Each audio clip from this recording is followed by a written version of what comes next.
Assalamualaikum warahmatullahi wabarakatuh. Sebelumnya perkenalkan, nama saya Liza Nursyafa.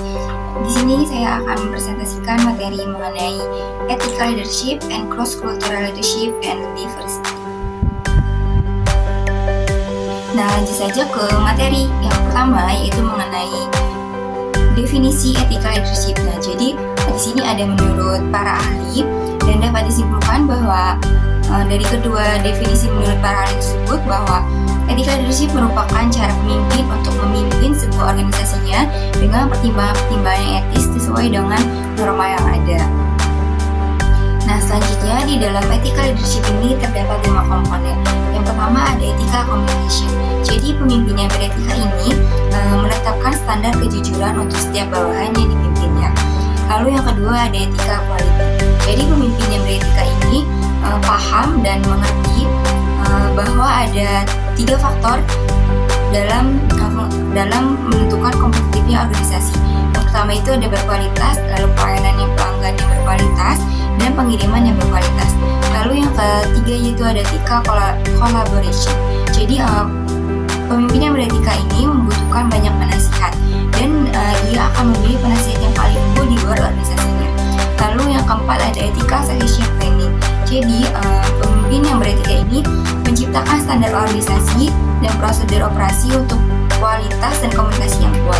Lalu yang kelima ada ethical tenure. Jadi pemimpin yang beretika ini berkolaborasi dan menyiapkan rencana penerusan kepemimpinannya dalam organisasinya. Nah, selanjutnya di sini ada karakteristik dari ethical leadership.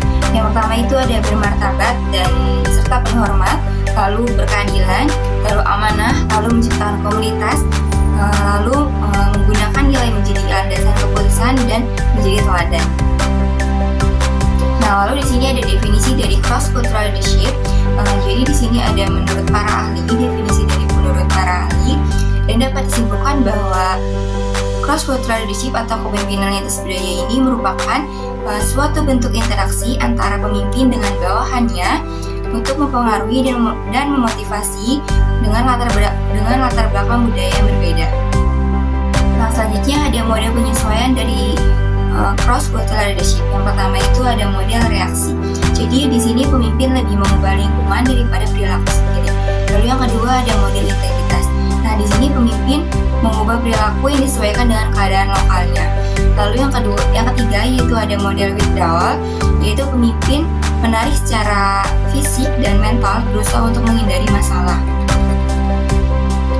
Nah, selain terdapat model penyesuaian dalam cross-cultural leadership, terdapat juga dimensi dari gaya cross-cultural leadership. Yang pertama itu ada power distance. Jadi di sini kebudayaan meyakini kekuasaan organisasi juga institusi disampaikan kepada anggota budaya secara seimbang.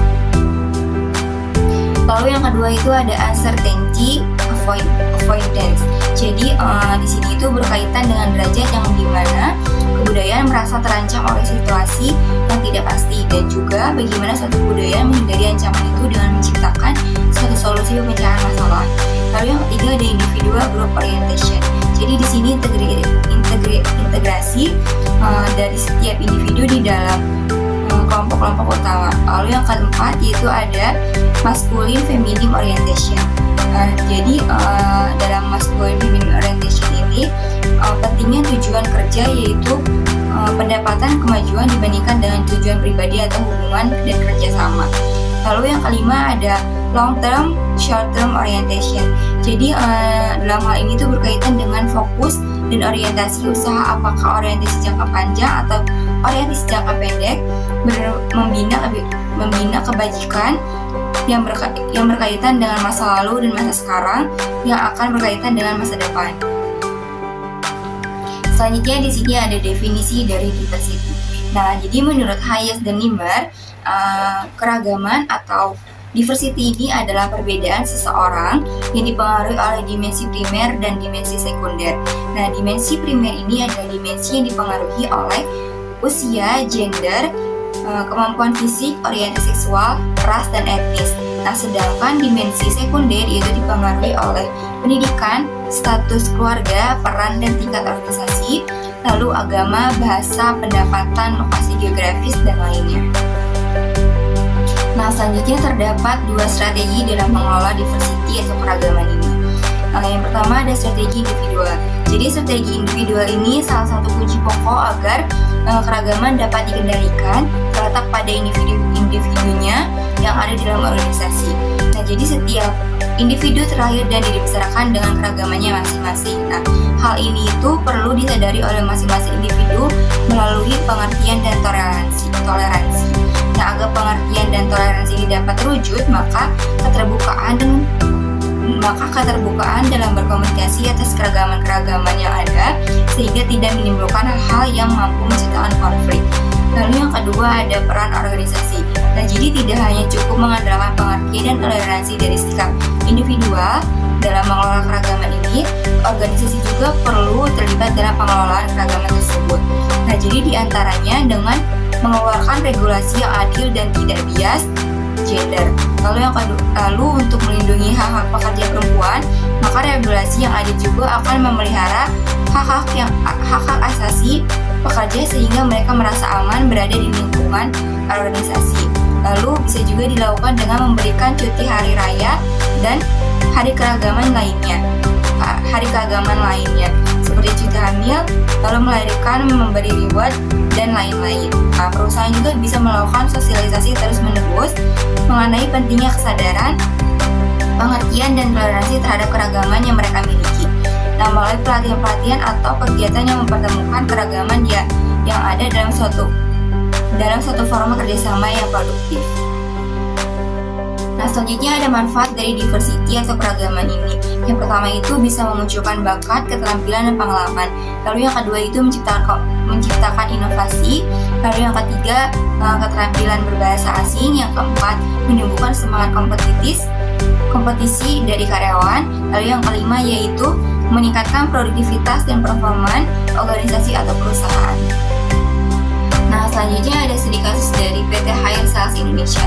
Jadi di tengah persaingan ketat industri elektronik di Indonesia, Haier menugaskan 3 orang ekspatriat yang berasal dari Jepang untuk menjabat pada posisi top level manajemen di PT Haier Sales Indonesia. Nah, ekspatriat Jepang ini membawa nilai-nilai budaya asal Jepang dalam memimpin karyawan Indonesia yang diantaranya saling memiliki nilai-nilai budaya yang berbeda. Nah, hal ini menjadi suatu keunikan bagi sebuah perusahaan asal Cina, di mana gaya manajemen pada PT Sales Indonesia ini sangat kental dengan gaya khas Jepang.